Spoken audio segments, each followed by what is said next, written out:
Hello friends, welcome to online study bytes. मैं हूं प्रतीक्षा और हम पढ़ रहे हैं ज्योग्राफी क्लास 6 की ये SCERT की बुक, जिसमें हम चैप्टर 8 के आज इंपॉर्टेंट पॉइंट्स देखेंगे। चैप्टर वाइज हम अपलोड करते हैं वीडियोस, और जिससे कि आप अपने नोट्स बहुत आसानी से बना सकें। इम्पॉर्टेंट है, आप अगर यूपी टेट और सुपर टेट में अप्लाई करने जाएंगे तो आपको वहाँ पर जो क्वेश्चन मिलेंगे वो SCERT की बुक से मिलने वाले हैं। तो आपको बहुत सारी जानकारी SCERT की बुक से मिलेगी, तो इन बुक्स को पढ़ना बिल्कुल भी ना भूलें। आपको लिंक जो है प्लेलिस्ट में आप चेक कर सकते हैं। काफ़ी सारे प्लेलिस्ट बने हुए हैं अलग अलग सब्जेक्ट के, तो आप उनको ज़रूर पढ़ें। आज जो हम चैप्टर पढ़ रहे हैं वो है चैप्टर 8, भारत का भौतिक स्वरूप, जिसके बारे में हम आज जानेंगे क्या है भारत का भौतिक स्वरूप। तो भारत का जो भौतिक स्वरूप है वो 5 भागों में बटा हुआ है। 5 भागों में बटा हुआ है, और कौन कौन से हैं वो 5 भाग? उत्तर का पर्वतीय भाग, उत्तर का मैदानी भाग, थार का मरुस्थल, दक्षिण का पठारी भाग और समुद्र तटीय मैदान और द्वीप समूह। ये 5 भाग में हमारा भारत बटा हुआ है। हिमालय की उत्पत्ति कैसे हुई, ये अगर आप लोगों को नहीं पता है तो आज आप जान जाएंगे कि कैसे होती है। हिमालय की उत्पत्ति जो हुई है वो हुई टेथिस महासागर से। आज से करोड़ों वर्ष पूर्व हिमालय पर्वत की जगह पर एक टेथिस महासागर था। इस विशाल महासागर के उत्तर में अंगारा लैंड और दक्षिण में गोंडवाना लैंड नामक 2 भूभाग थे। इन दोनों भूभागों में बहने वाली नदियों का पानी टेथिस महासागर में गिरता था। पानी के साथ बहकर आया मलबा महासागर की तलहटी में परत दर परत जमा होता गया। पृथ्वी की आंतरिक हलचल के कारण सागर की तलहटी में जमा हुआ परतदार मलबा मोड़दार पर्वत के रूप में ऊपर उठता गया, जिससे विश्व के सबसे ऊंची पर्वत श्रृंखला हिमालय का निर्माण हुआ। आप देखोगे जो हमारा विश्व है उसमें आप 7 महाद्वीप आज के टाइम में देखते हो, तो ये पहले 7 महाद्वीप नहीं थे। या तो ये दो भूखंड थे, 2 भूभाग थे, और चारों तरफ महासागर थे, उनके अलग अलग नाम भी नहीं थे। टेथिस महासागर एक ही महासागर था। बाद में धीरे धीरे 7 महाद्वीप और 5 महासागरों में हमारा विश्व बंट गया। चलिए आगे बढ़ते हैं। उत्तर का लर्नर्स, यूपी टेट और सुपर टेट की तैयारी के लिए आप मेरे साथ जुड़ सकते हैं। अनअकैडमी पर मैं फ्री लाइव क्लासेस ले रही हूँ, जिन्हें आप ज्वाइन कर सकते हैं, और ये बिल्कुल फ्री हैं। डेली क्लासेस होती हैं, टॉपिक वाइज आपको क्वेश्चन आंसर प्रोवाइड किए जा रहे हैं, तो आप उनसे अपनी एग्ज़ाम की तैयारी बहुत अच्छे से कर सकते हैं। तो ये जो क्लासेस हैं आप देख सकते हैं, हिस्ट्री, ज्योग्राफी एंड पॉलिटी की क्लासेस हैं जो आपको अनअकैडमी पर देखने को मिलेंगी। बिल्कुल फ्री लाइव क्लासेस हैं, और डिस्क्रिप्शन में लिंक दिया है, लिंक पर जाकर अपने आप को एनरोल कर लीजिए, जिससे कि जब भी क्लास स्टार्ट होगी नोटिफिकेशन आप तक पहुंच जाएगा। तो एक बार जाके डिस्क्रिप्शन में जाके एनरोल ज़रूर कीजिए, आपको क्लासेस पसंद आएंगी। The unlimited preparation of UP TET 2021 का कंप्लीट बैच कोर्स आपको अनअकैडमी पर देखने को मिलेगा, और ये प्लस पर मिलने वाला है आपको, जिसमें आपको यूपी टेट के पेपर 1 और पेपर 2 दोनों पेपर्स की तैयारी करवाई जाएगी, और हर एक सब्जेक्ट को, हर एक टॉपिक को डीपली डिटेल में कवर किया जाएगा। ऑल बैचेस 1 सब्सक्रिप्शन है, यानी कि आपको बार बार हर एक बैच का बार बार पे नहीं करना है। आपको डिस्काउंट मिल जाएगा अगर आप मेरा रेफरल कोड यूज़ करेंगे, जो कि प्रतीक्षा टेट है, जिसको यूज़ करने से आपको एक तो प्लस सब्सक्रिप्शन पे 10% का डिस्काउंट मिलेगा, और जो मेरी लाइव क्लासेस हैं या जो भी टेस्ट और क्विजेज़ अनअकैडमी पर होते हैं उनको आप बिल्कुल फ्री ज्वाइन कर सकते हैं, यही रेफरल कोड को यूज़ करके, जो कि अनलॉक कोड भी है।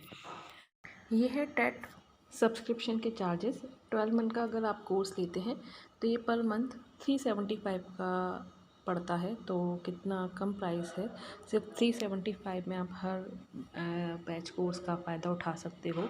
इसके अलावा 10% का डिस्काउंट आपको और मिलेगा अगर आप प्रतीक्षा टेट रेफरल कोड में लिखोगे तो आप खुद अंदाज़ा लगा सकते हो कितने कम प्राइस पर ही आपको सब्सक्रिप्शन मिल रहा है। तो प्लान चूज़ करके आप इसको ज्वाइन कर सकते हैं। Thank you. जो पर्वतीय भाग है उसके बारे में जानेंगे। पहला भूभाग है। भारत का उत्तरी सीमा पर एक विशाल पर्वत श्रृंखला है, जो पश्चिम में जम्मू कश्मीर से लेकर पूरब में अरुणाचल प्रदेश तक विस्तृत है। पश्चिम में इसकी चौड़ाई अधिक और पूरब में कम है।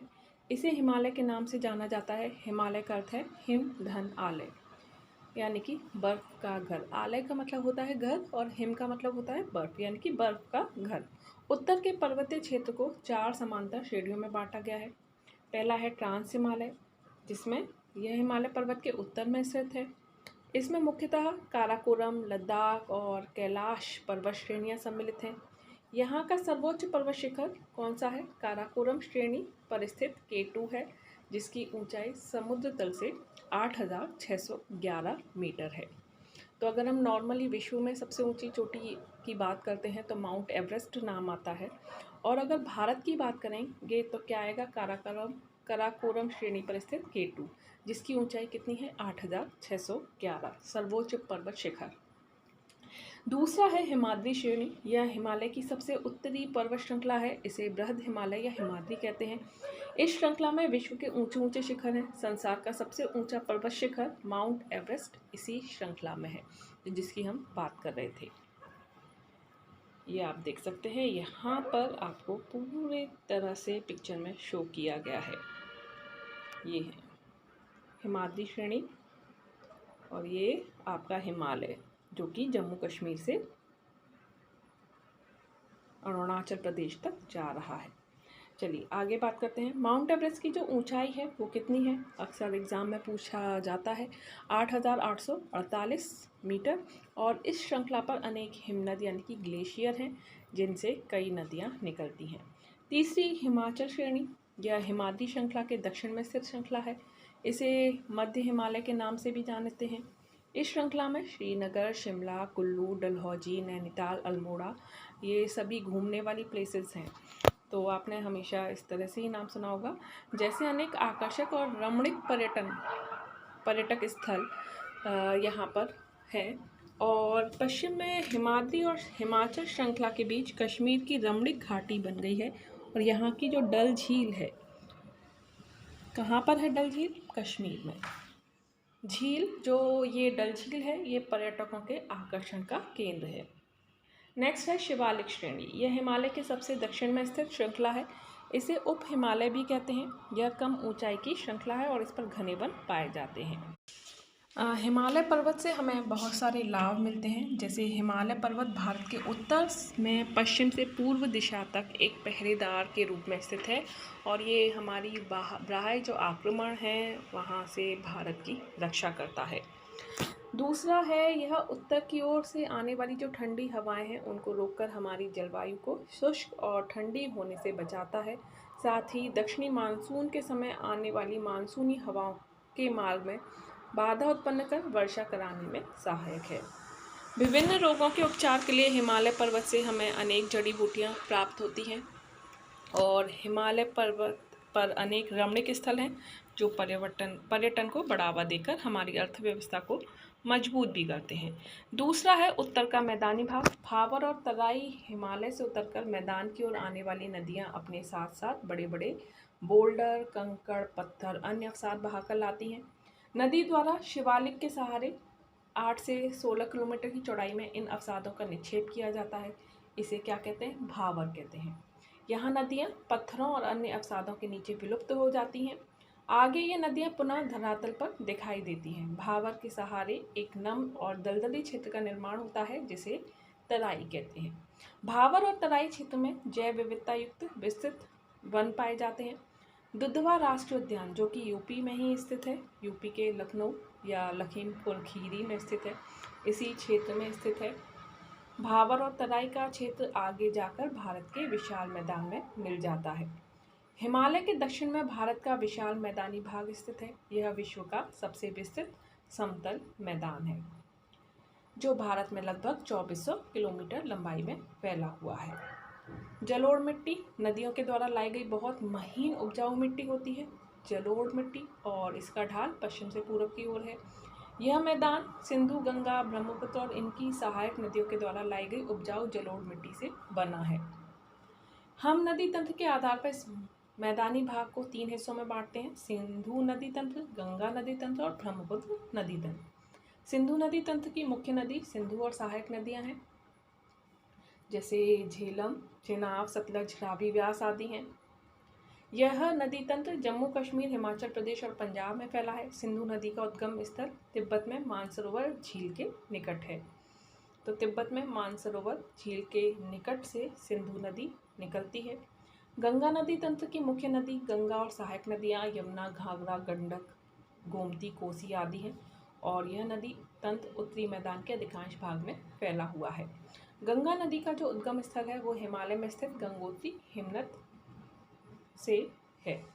ब्रह्मपुत्र नदी तंत्र की मुख्य नदी ब्रह्मपुत्र और सहायक नदियाँ लोहित, दिबांग, तिस्ता है। यह नदी तंत्र अरुणाचल प्रदेश और असम में विस्तृत है। ब्रह्मपुत्र नदी का जो उद्गम स्थल है वो तिब्बत में मानसरोवर झील के निकट है।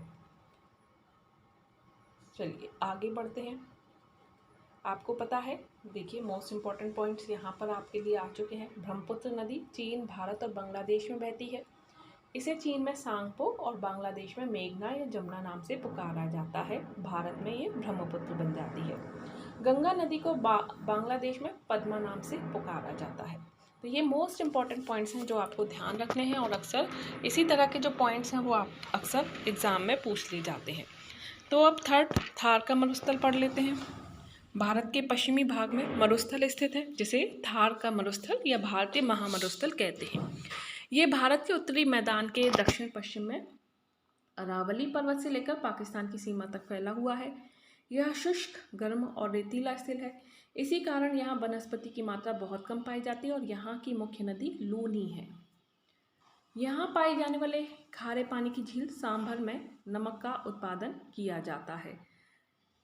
नेक्स्ट फोर्थ है दक्षिण का पठारी भाग। उत्तर के विशाल मैदान और तटीय भागों के बीच दक्षिण का पठार या प्रायद्वीपीय पठार स्थित है और इसमें कठोर रवेदार चट्टानें मिलती हैं, यानी कि ये चट्टानों से मिलकर बना है।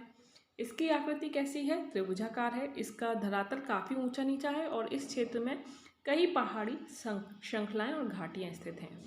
यह पठार उत्तर पश्चिम में अरावली पर्वत, उत्तर में विंध्य और सतपुड़ा पर्वत श्रृंखलाओं द्वारा तथा दक्षिण में पूर्वी और पश्चिमी घाटों से घिरा है। दक्षिण के पठार को हम कई उपभागों में बांट सकते हैं। इनमें प्रमुख है मालवा का पठार, छोटा नागपुर पठार और दक्कन का पठार। मालवा का पठार दक्षिण के पठार के पश्चिम भाग में मालवा का पठार स्थित है। यह उत्तर की ओर ढालदार है और अंततः उत्तर के मैदानी भाग में मिल जाता है। यमुना नदी की कुछ सहायक नदियाँ चंबल, बेतवा का जो उद्गम स्थल है वो इसी पठार से है। धरातल का वह भाग जो पर्वत से नीचे और मैदान से ऊंचा होता है और जिसका ऊपरी भाग सपाट हो, ढाल सामान्य हो, किनारों का ढाल तीव्र हो, पठार कहलाया जाता है। तो पर्वत से थोड़ा छोटा होता है और मैदान से ऊंचा होता है, ठीक है। और ये क्या कहलाए जाते हैं? पठार कहे जाते हैं। छोटा नागपुर पठार दक्षिण के पठार से उत्तर पूर्वी भाग में छोटा नागपुर पठार स्थित है। यह क्षेत्र लौह और कोयला जैसे खनिजों से समृद्ध है। दक्षिण का पठार दक्कन पठार विंध्य और सतपुड़ा पर्वत श्रृंखलाओं के दक्षिण में दक्कन का पठार स्थित है। इसका ढाल पश्चिम से पूर्व दिशा की ओर है। यहाँ पर पूर्व की ओर बहने वाली अनेक नदियाँ जैसे महानदी, गोदावरी, कृष्णा, कावेरी हैं जो बंगाल की खाड़ी में अपने जल की विसर्जन करती हैं, किंतु नर्मदा और तापी नदियों का जो बहाव है वो पश्चिम की ओर है। ये जो बाकी नदियाँ हैं इनका बहाव पूर्व की ओर है, लेकिन नर्मदा और तापी नदियों का बहाव पश्चिम की ओर है और वह अपने जल का विसर्जन अरब सागर में करती हैं।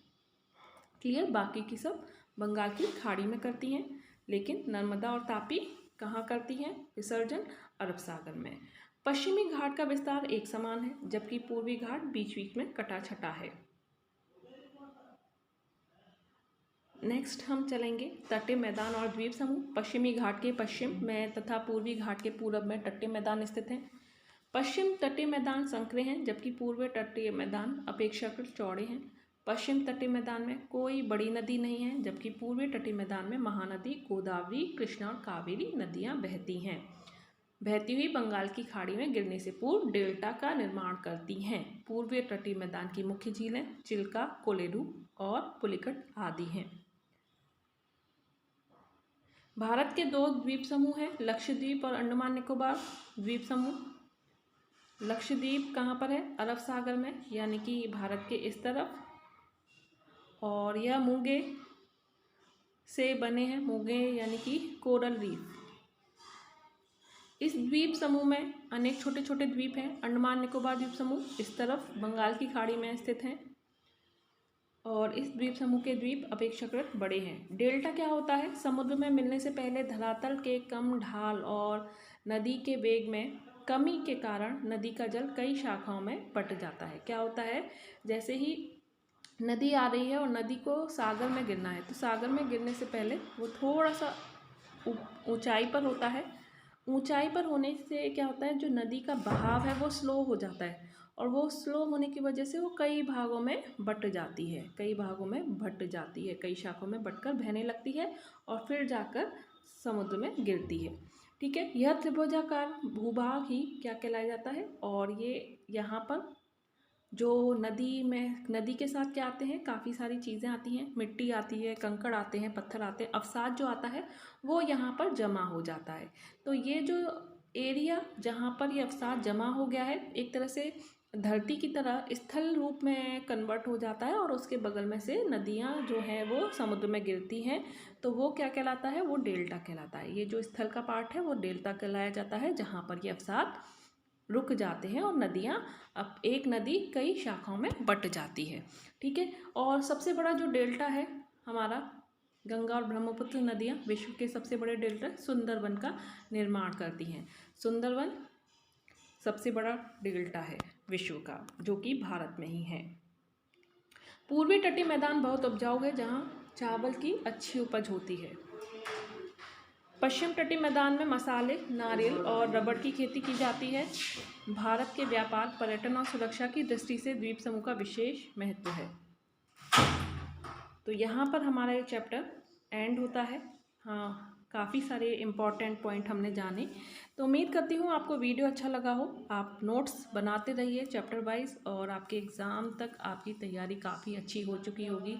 अनअकैडमी पर आप मुझे ज्वाइन ज़रूर करें। लाइव क्लासेस हैं, फ्री लाइव क्लासेस हैं, आपको कुछ चार्ज भी नहीं करना है, और बस अनलॉक कोड में आपको प्रतीक्षा टैट लिखना है, और वो जो क्लास है आप आसानी से ज्वाइन कर सकते हैं। अगर आपका कोई डाउट है तो उसमें आप पूछ सकते हैं। Topic wise question answer series चलती है, जिससे कि आपकी प्रैक्टिस भी अच्छे से हो जाए। तो अभी के लिए इतना ही। Bye bye, take care and thank you. Like ज़रूर कर दें वीडियो को, और चैनल को सब्सक्राइब नहीं किया तो सब्सक्राइब करके बेल आइकन पर प्रेस करना ना भूलें। Thanks for watching.